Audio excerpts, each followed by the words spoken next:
are you from? I'm from the country. I'm from Laos, and then I came to the United States as a refugee during the Vietnam War. After around that time, so I came here because there was a you can say war, in my country. Like I'm right here.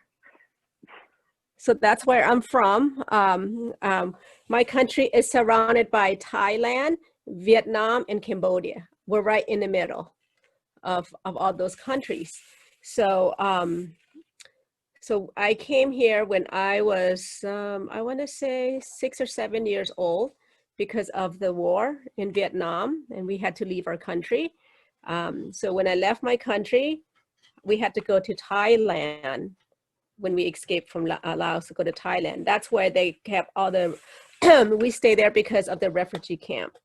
So we stay there to make sure we got sponsored to come to America. And so when we got a sponsor, we came to America, and I've been there since I was 7 years old. My mom basically said, "Hey, we're gonna go somewhere." She didn't really tell me in detail because I was so young, right? And I was able to just bring whatever I can, just kind of like, okay, we're gonna go on a trip or something, like that's how she told me. So I had a bag with all my stuff, and not so. I didn't know if I was going to come back or not, but I remember like my grandparents say, okay, we probably won't come back. So just take your favorite things. So I fit what I can in my bag. And then I went off with my family, right? Because their plan was to plan to come. But I think as a child, because I was so protected from my family, right? Because the grown-ups made sure the kids didn't feel scared. So we had like food, and we made sure we were always around adults. So I felt safe, even though, so when we cross, there's like a river, it's called the Mangong River. That's the river that we had to cross from Laos to Thailand. So we had to make sure it was safe. So we stayed on the boat for a while, so I wasn't that scared when I was little because I was somewhat protected by the adults. So when I was in the refugee camp, again, in my child, I'm sure the adults were worried because they know the danger, what the danger it is to cross your country, So when I was in the refugee camp, there were a lot of other refugees as well, because we left everything that we have. Just imagine, like, if there's someone asks you, like, hey, you guys gonna go somewhere, just put everything that fits in your bag, right? And then you guys leave, and you don't know to come back, and you never get to come back, right?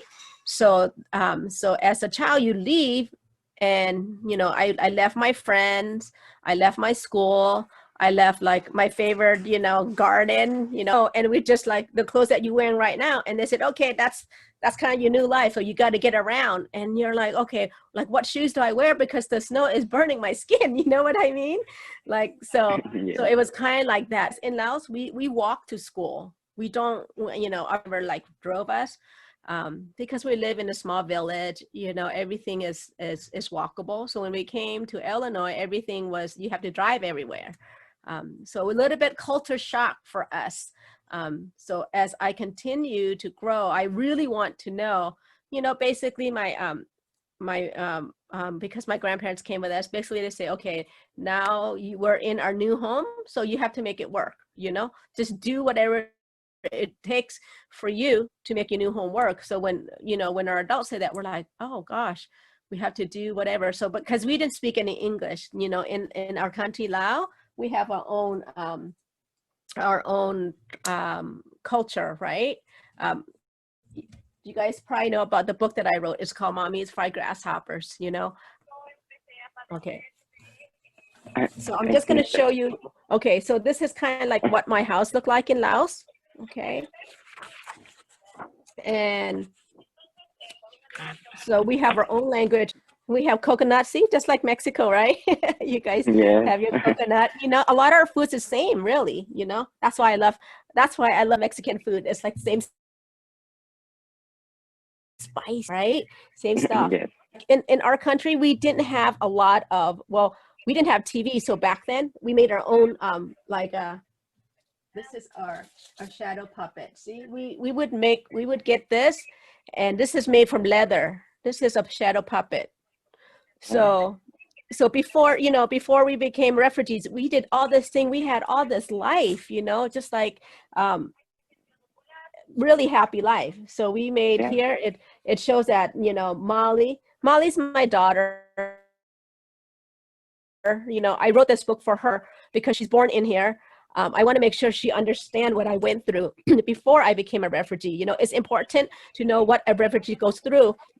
Yes. You have to kind of know where they came from, right? Mommy eats fried grasshopper. So I ate fried grasshopper. And so in my country, like when I was growing up, I didn't have a swimming pool, right? We just jump in the pond. Oh my goodness, people are getting in a bathing suit. So I didn't have a bathing suit because remember, our rain's tropical, right? Maybe in Mexico, when the rain comes, the rain is warm. So it was really hard for me to adjust to it. It's like, why are people wearing special clothes to go swimming? But yet we were kind of ready for our new, you know, ready to be open to our new home. And here, like in America, go shopping, right? And here it says like, this is my mommy and Molly go swimming. And then they have baby dolls, shoes, jump rope. These are the American dolls. Well, you know, and here's my toys when I was in Laos. Mommy made all her toys and fun things to play with when she was little. She made dolls out of rags. So I wanted dolls like, so in Laos, because at that time they considered like a poor country, it's a third world country. But we were so happy, you know, our happiness level was really high. I don't know, did you guys study the pyramid of the Maslow hierarchy of needs, thought made out of banana tree trunks. So I would make toys. See, look, this is the banana tree trunk. I would make toys out of this. So I was really happy. So do you guys have banana trees where you live? Probably. So I just cut it and I punch it, and then I made my, this is about a month old, so it dries out. See, look, I made my slipper. So Oh. I would make my own thing, and then I would play with my friends. When it's done, I just throw it back in the ground. So being before my refugee life, I was doing everything, and I had this toy. Now she comes to America. These are her toys she has. So you can just imagine, I'm like, oh my gosh, look, it's a toy. So I was excited. I'm like, wow, I don't have to make my own toys, you know? You splash water on people. Let's say if you were in Laos, I didn't know you, I can come up to you and pour water on you. And you would say, oh, thank you. You know, you just wash all the bad lucks away. It's a great time to meet people. And the whole country just like have a party with a whole bunch of water. You know, here in American New Year, that they shoot off fireworks. So we thought, oh my gosh, is there like a war again? You know, because coming from a refugee that you hear, you know, things like that. So at midnight, that's what you hear, oh, the fireworks and all that stuff. And we were so scared. We're like, oh, is it a bomb and things like that, you know? So even, so in our country, I think the biggest holiday is the Lao New Year. My family, you know, so my husband, so Caucasian, Somali, and Lila are half. So because my husband is from here, I also had to learn his culture, you know? So it's just more learning of my new home, which is fine, because I wanted to make sure I really acculturate to my new home. And it's been great for me, you know, gave me a lot of opportunities to do the things I want to do, and, you know, allow me to write this book as well. And know it, what Laos, the life I had in Laos, I felt like it was paradise, thinking back. All the food has no chemicals. I ate the best food that Mother Earth can offer. I had the most fun where I made my own toy. I'm running around, and my mom never have to worry like, hey, don't go over there too far, you're gonna get kidnapped, right? And, you know, so everything was lush and beautiful. So I felt like I left a paradise coming here, and then made my new life, which, you know, I've learned. And I said, like, my new home gave me a lot of opportunities. So we had to adjust, just kind of show you, you know, different life. And I was able to finish college.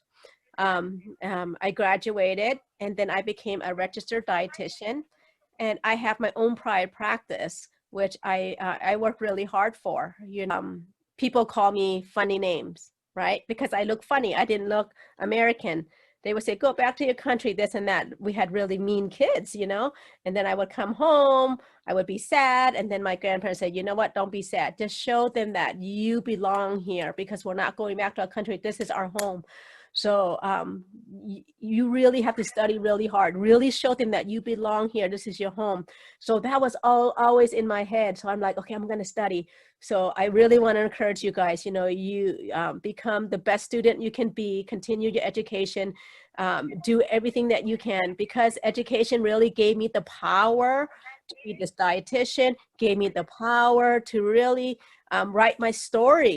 Imagine I came to America, I didn't even speak English. My biggest goal was to learn how to speak English, the native language of my new home. And 40 years later, I became an author of a children's book, which has got an award-winning book.